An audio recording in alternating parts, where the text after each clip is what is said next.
So I want to thank all of you for having me, especially James and Anthony and his sister Catherine for putting such a fantastic conference on. I watched from afar last year, and I think you all should be proud of being able to put on such a finely run international conference. And I'm very excited for today to kind of learn from all of you and see what other organizations do. I think it's interesting to see, kind of seeing what other people do and taking those things and adapting them for your own use. Again, some of the best ideas are the ones that are borrowed, I think. So I'm excited to kind of learn from all of you as well.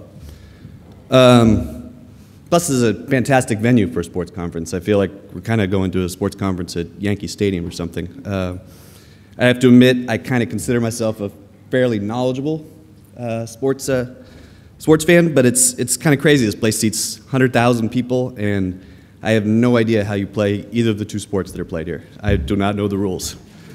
So, kind of with that, imitation is the best form of flattery. I stole an idea from Jeremy last year, and Jeremy, offered up a jersey on Twitter, and so I'm gonna kind of do the same thing with a little bit of twist. I'm gonna challenge your editing skills here a little bit.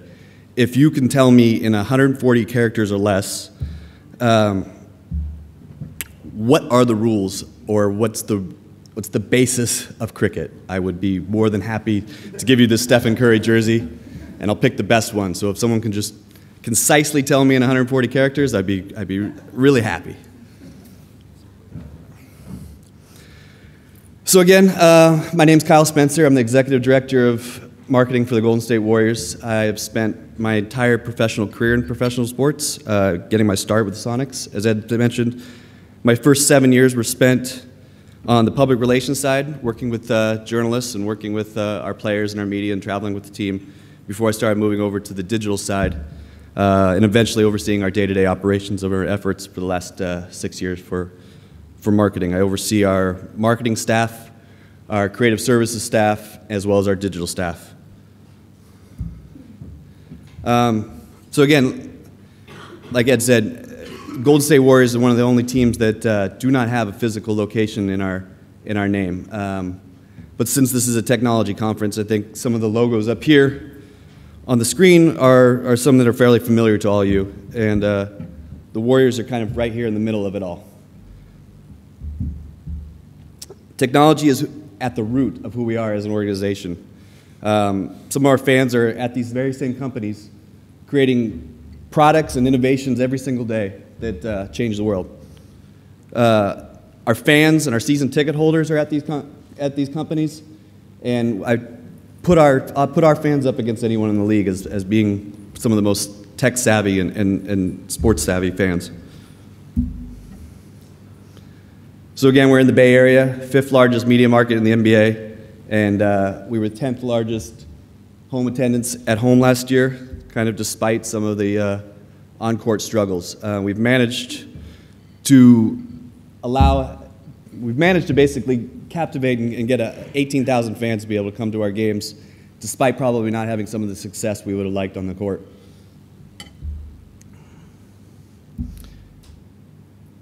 Plus, we were recently purchased. Just this past year, just before the start of the season, we were purchased by a group led by Joe Lacob and Peter Guber. Joe Lacob has a history of venture capitalists in the Bay Area. He's served and created companies for the last 30 years.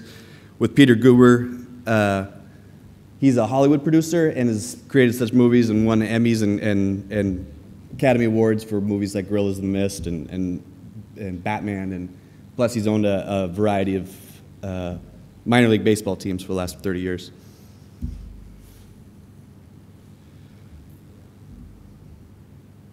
So I'm not going to go into all the information on these next two slides, but there is some telling information. I think we all kind of know the growth. And this is just the last year. This is 2010 to 2011, and the growth of Twitter, growing from 75 million to 175 million users in just 1 year, and the craziness and the explosion of Facebook has just really taken everyone around the world. Obviously going from 350 million to 640 million. And now, estimates are putting that at around 700 million. There's a lot of stuff on these next two slides, but there are a couple things that I just really wanted to point out, especially on the mobile side. Seeing that growth half a third of Facebook's user bases are accessing Facebook using the Facebook mobile. 50% of Twitter users go to Twitter on their mobile device. And this one was crazy. 200 million views are done on mobile, on YouTube mobile every single day. 200 million on every single day is insane. And again, you have these mobile devices that are basically pocket computers. I mean, you're able to kind of do everything and get on the internet anywhere you want with these mobile devices. And studies are saying that by the time 2014 rolls around, you're going to be getting on the internet more often with your mobile device than you would on your regular desktop. So again, this is a sports conference as well as a technology conference, and NBA, where we're at, NBA is in the midst of a record-setting season. It's generating its highest TV rankings over the all-time high at NBA.com, with close to 2 billion video views, and one of the most trafficked YouTube sites in all of sports. And if you were to combine the NBA, the team, and its players, and all their pages on Facebook and Twitter, added them all up, it'd be over 100 million. And that's up from 63 million at the start of the season, which is in October. So they're going from October to where we are today in May, or June. There's almost 11.5 million followers who follow the official NBA Facebook and Twitter pages, just basically dwarfing every US professional app. And you see UFC at a little over 5.5 million, Major League Baseball, NFL, and hockey haven't even yet to crack 5 million. So, the Warriors. We're just kind of riding that wave right along with them too as well. We're #1 in growth from the past year, from 2010 to 2011, grading our Twitter followers at 597% in 1 year. We've increased our Facebook followers by 443% in the last year. And it really is driving traffic to our website. These social media growth and the followers that we're getting ends up driving traffic to our website. We're getting over 10 times the referrals for Facebook to Warriors.com in just that 1 year. In the previous year, 2009-2010 season, Facebook was the #4 referring site to our website. It's now the #3, only behind Google and searches, as well as just direct links coming off of NBA.com. So why I'm here. I think with all that information as a backdrop, I'd like to kind of show you over the last year how this last year presented a unique but really not uncommon opportunity to utilize technology. There were some things that were really unique to the Warriors, a new ownership, a new logo, but there's some things that are not uncommon to kind of you and me here in this building as marketers with some of the social media advances in technology. So I'd like to kind of show you 4 specific examples of how we utilize technology over this last year and how we illustrate how they can accomplish in just 1 year and how you begin to socialize your brand.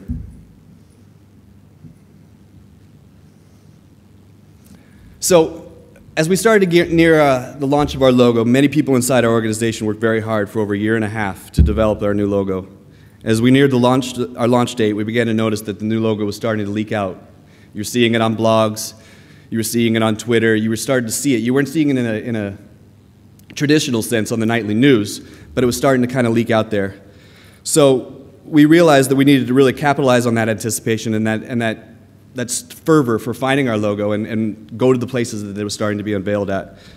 So we knew that we had to capitalize on that. So we took a chance to unveil it piece by piece, and for 9 days, participants of the contest would obtain an answer to daily challenge questions of one of our social network hubs. We incentivized them with daily prizes and ultimately a chance to win season tickets. It was basically an online scavenger hunt to find our logo.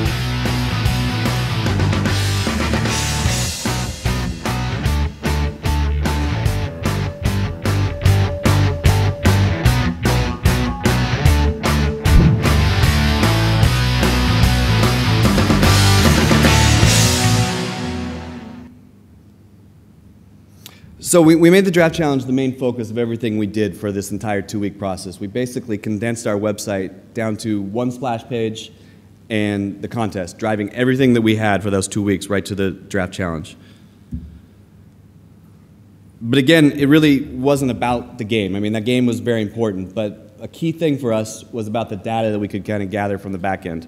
The Draft Party is consistently one of our best sales events. I mean, our sales guys use it as an opportunity to get in front of people, and we consistently use it as one of our best off-season events. So by registering for the Draft Challenge, you were also registering to attend the Draft Party and essentially allowing our sales staff to acquire engaged and essentially warm leads to invite them to the Draft Party, set up appointments, and then invite them to the Draft Party and get in front of them. It was really key for us. But it was still a game. It kind of had to be fun. You're not going to get everyone just to give you their name and their email address and all this information about themselves if it wasn't engaging and you didn't get them coming back on every single day. So again, we made it fun. Hey Warriors fans, it's Steph Curry here. I'm here at Knott's Berry Farms, enjoying my off season. Hope you're doing the same. I'm really looking forward to our season ticket holder, meeting all the season ticket holders June 24th at our draft party. But before we get to that, I'm gonna shoot a couple shots right quick. Oh, I get enough to try at it. I was 0 for 2, but I heard you guys were looking for something.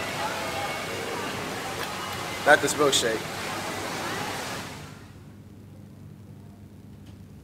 So as you see, Steph would give you a clue or another site. We used YouTube, we used Facebook, we used all these different sites, and they'd give you a clue, and you had the chance to win these daily prizes and get people coming back. But again, each day during the contest, one of the 9 challenges was unveiled using these different social media sites. It kept them engaged, it built anticipation, and it helped really generate some traffic to our website in a generally slow period of time. Plus the organic nature of just using some of these sites and the way that those sites work essentially is sharing. And so by using those sites, we were able to dramatically increase awareness of our content, our contest, and as well as our brand at the same time. But results, needed to get results.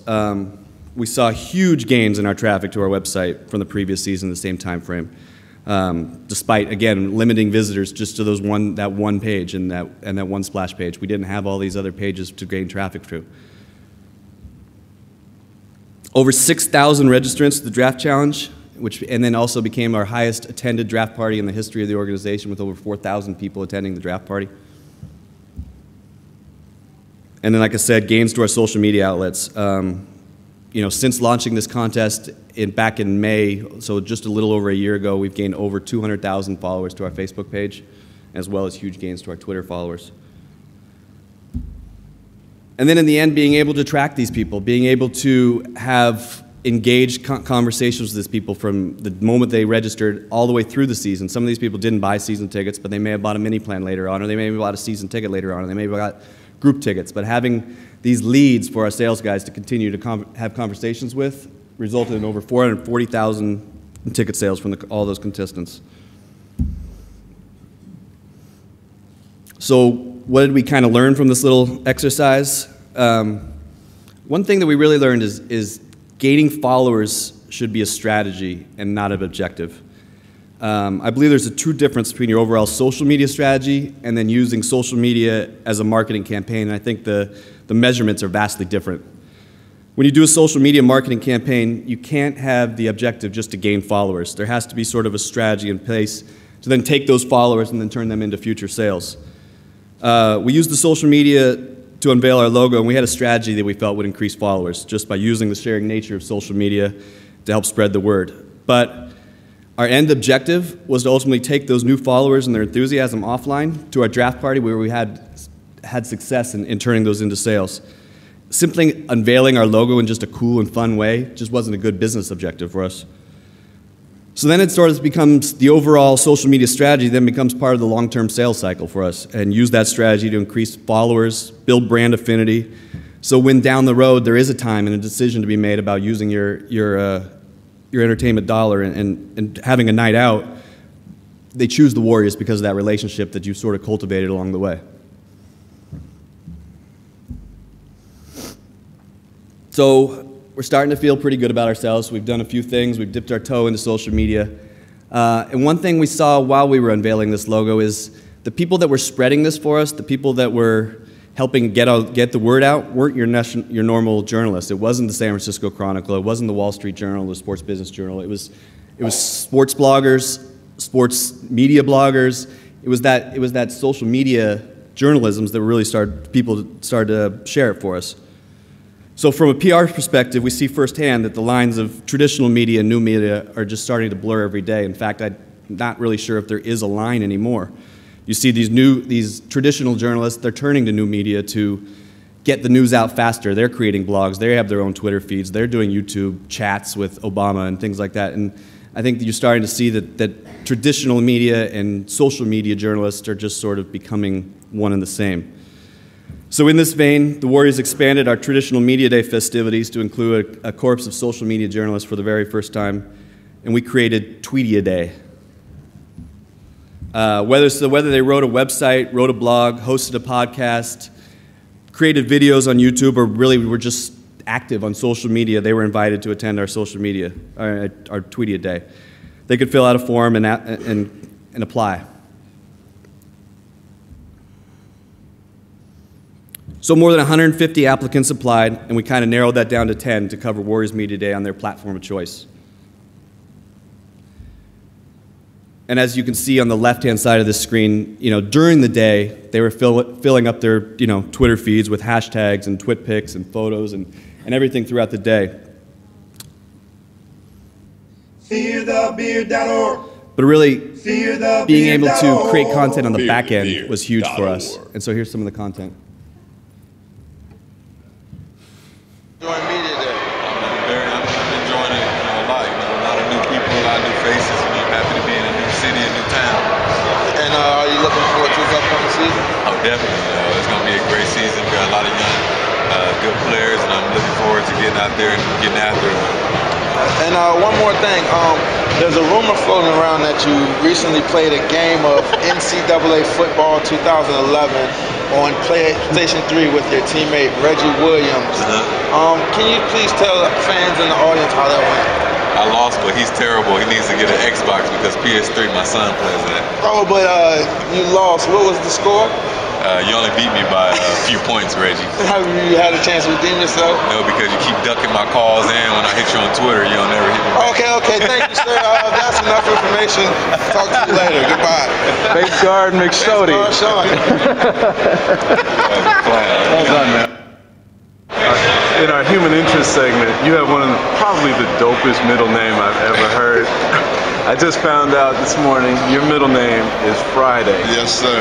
How did you get the middle name Friday? My dad's birth certificate name, his name is Friday. He goes by Sam, and his real name is Friday. Okay. So he just gave it to me, and we ran with it. So we can call you like TGIF or something? Like whatever you want to.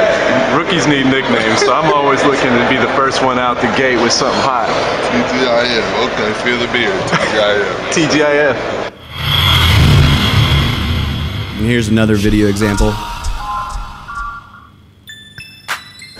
So, before it was the We Believe era, what do you call this era? I haven't put a nickname on it, but one of you guys can come up with that. The new team. The new team? What would you sum it up as? Fresh. Fresh. Here we go. This is fresh. We're ready to go. I like that. Just to be able to be on Twitter, Facebook, those type of things, to be able to talk to them and interact with them. Thank you for all the Bay Area Warrior fans. We look forward to seeing you guys at the games, and hopefully we can get a lot more wins this year and maybe a little playoff push for you guys. All right, thank you. So these 10 were selected because they were extremely active participants in social media. More importantly, they were selected for their potential to produce this high-quality content on the back end because of this unprecedented access that they were going to acquire. And as you can see kind of from the videos, it's a different take than probably your regular journalists are going to find, and it shows your players and it shows your organization in a completely different manner. So we realized that Tweetia Day was only going to be a success if those journalists were able to create this high-quality content on the back end. And there was, photos, there was video, there was blogs written after it.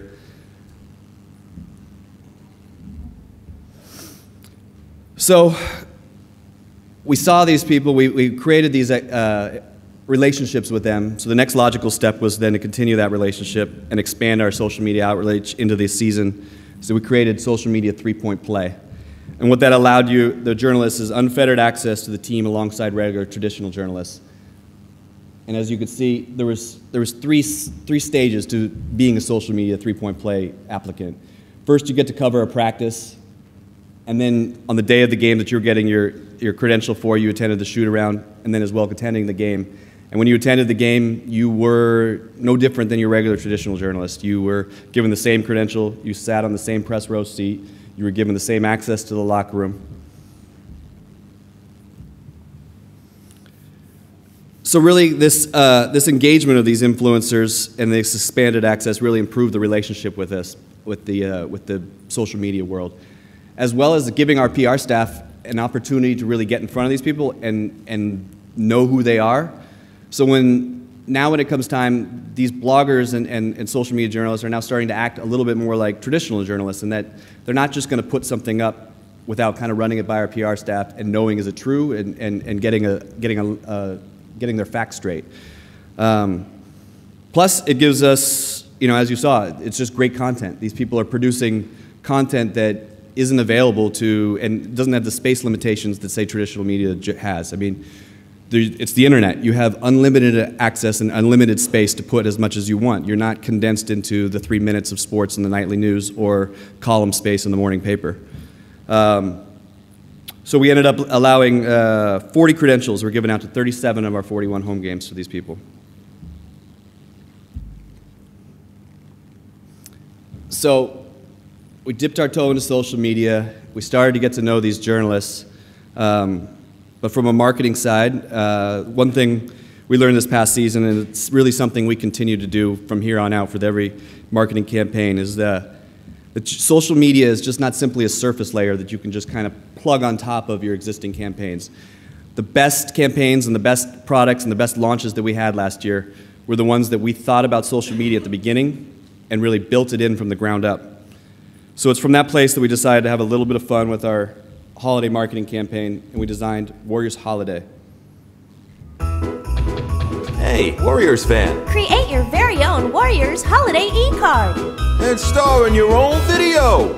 Upload images directly from your favorite Facebook friends. And experience the holidays the Warriors way. It's a happy Warriors holiday. So, it was fun, and as you can see, it was pretty fun. So the concept was to design a holiday site that was hosted on Warriors.com and also hosted on Facebook for you to upload pictures of your friends and family and insert it jib-jab style. I don't know if that's over here, jib-jab. So it's that same kind of style where you can make your face talk and you upload and make your friends talk and your friends and family. So it was fun, and I'd like to show you the full, if you were to upload your pictures and what it would look like, and if you can indulge me. Some of these players are no longer on our team, and as in the news yesterday, one of the coaches is no longer our head coach, but it's still pretty fun. I'm kind of proud of it because I helped write some of the lyrics. So.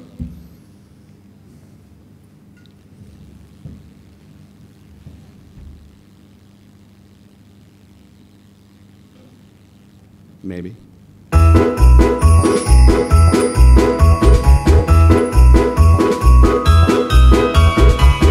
Warrior fans, it is that time of year for all of us in Warriorland to lend a mighty cheer. Stephen draining threes, Monte can't be stopped. With rebounds from David Lee, we'll rise up to the top. Oh, Warriors, Warriors, you're our hometown crew. We have some brand new owners and slick new. The internet.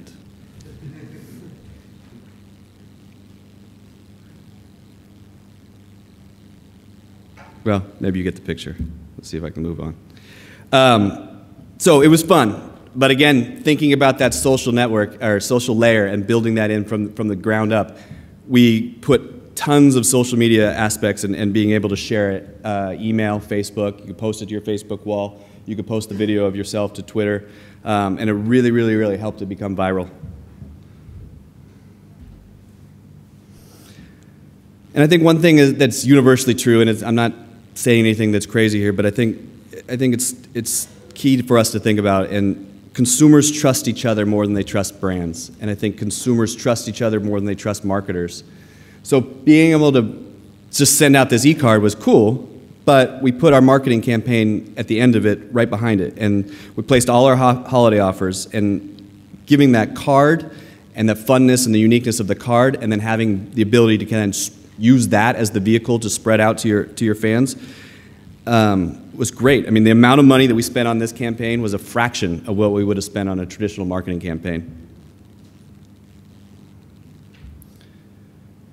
But again, it kind of comes back, and we all know this. Everyone always asks us, and we report to our team presidents and whatnot, what's the ROI? What did it do for us? It was fun. It was cool. But so over 18,500 unique visitors spent an average of 3 minutes and 29 sites on the site. 1,000 hours spent viewing the cards. And then because of that sharing and that Facebook and that Twitter, it resulted over 67,000 page views of that last page where they saw all of our marketing efforts for that holiday campaign. And then it actually worked. We sold 115% more of our holiday mini plans from the previous year. And we more than doubled the online merchandise revenue from the previous holiday period. And then 109% in growth on our items sold for the holidays.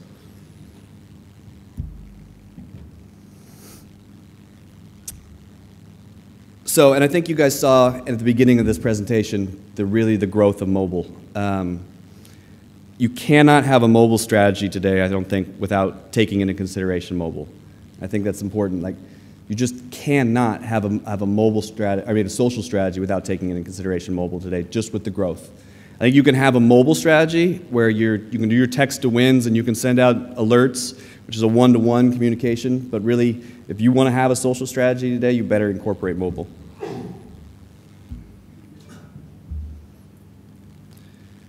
So Facebook, being in the Bay Area, Facebook approached us at the start of our season when they were getting ready to launch their mobile check-in product. It's called Deals, and I know you guys have places here where you can check in a la Foursquare or a la Gowalla or whatnot. But Deals is the next layer after that. And here's a little video from Facebook kind of really explaining it, because I know it's not Australia yet.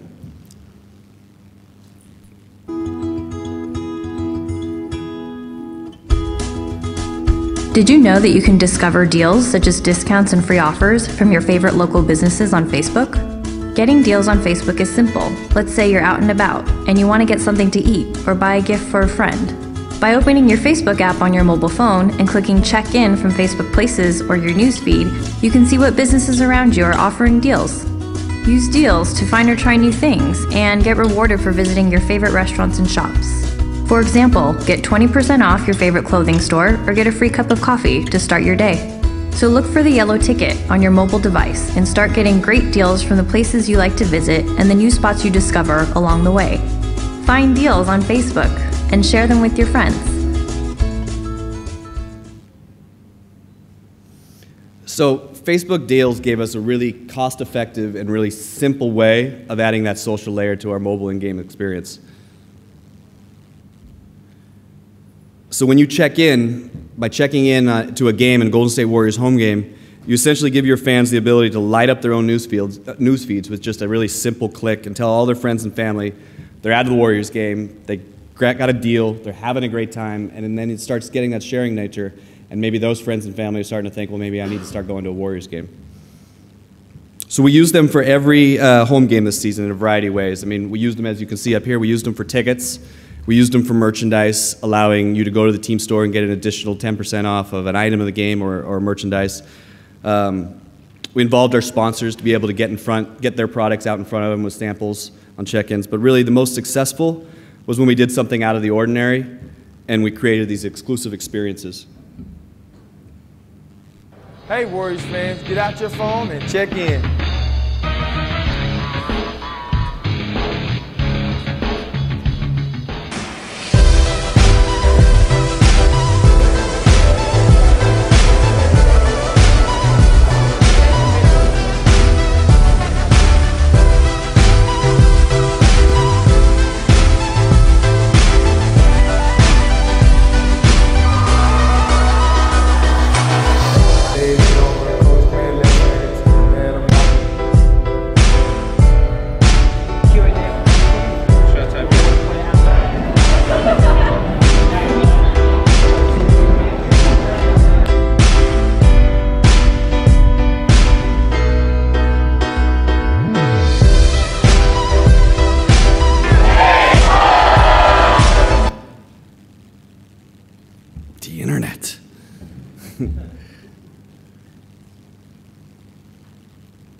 well, there wasn't much left. You get the picture. Providing these once-in-a-life moments are the one thing that we can do as a sports franchise, and everyone in this room, that we can do that others just don't have access to. Getting a chance to meet Monte Ellis at a game, or take a photo with a Hall of Famer, Rick Barry, or get to meet the cover girl of the Warriors swimsuit calendar. These are things that we can do as sports organizations that the coffee shop down on this corner of the street can't do. And getting to meet Monte Ellis after a game is a whole hell of a lot better than getting to meet the guy that makes your coffee. But as you saw on the very beginning of that video, you still have to kind of promote this thing, because I think the check-in adoption rate, even though mobile is growing, the check-in adoption rate is still really kind of catching on. So that video of Monte Ellis at the very beginning where he says, "Hey, Warriors fans, take out your phone and check in." We use that every single game, first quarter, first time out of every single game. You have to have a physical presence on the concourse. We had people out on the concourse. We also put reminder cards in every single will call envelope, plus having them at the advanced box office for all walk-up sales. And then, of course, making sure that your entire organization is aware and that you have people that understand the product and are able to help people when checking in, because, again, that adoption rate, people are still kind of trying to figure it out a little bit. So, results again. We averaged over 750 check-ins per game. And for us, for an 18,000 attendant building, plus with today's mobile challenges that we all face, when you get that many people into one little place trying to get onto the one same cell tower, you have some challenges. So we're really happy about the percentage of being able to get that many people to check in. Nearly 28,000 people checked into Golden State Warriors home games, and then over 108, and this gets back to the sharing aspect of it, 108,000 people ended up viewing that in their news feed because someone that went to a game checked in and then they saw it. And this shouldn't have come much of a surprise to us, but for whatever reason, it really did jump out. 4 of the top 6 merchandise revenue games featured a Facebook merchandise deal. So what we ended up seeing is that we have a Facebook check-in deal, driving them to the team store, and they weren't just buying that one cheap item that you were promoting. They ended up putting a couple other things in their bag at the same time. And we really started getting this incremental growth on those nights. And again, 4 of the 5 top item of the games grossing offers were also featuring a Facebook deal. So really, to wrap up, this past year was a lot about changes for the Warriors, changing our logo, changing our ownership, and really, in some ways, changing the way we do our business. But the key was that technology advances are available today. If you're able to make those changes, it's really not that hard to do. I really believe this is where a lot of customer relationships and overall marketing is revolving to these one-to-one relationships. There's still going to be plenty of time for those mass market campaigns, the print campaigns, the radio campaigns, the TV campaigns. Those aren't going away. But the ability to build these one-to-one relationships now with social media is, I think, changing marketing for good. As long as you're willing to kind of let go a little bit and realize that there are going to be some negative things said about you, but in the end, most things are going to end up being positive, and whatever negative things are said, take those internally and use them to help serve your customers better and fix your business. I think those negatives end up being positives.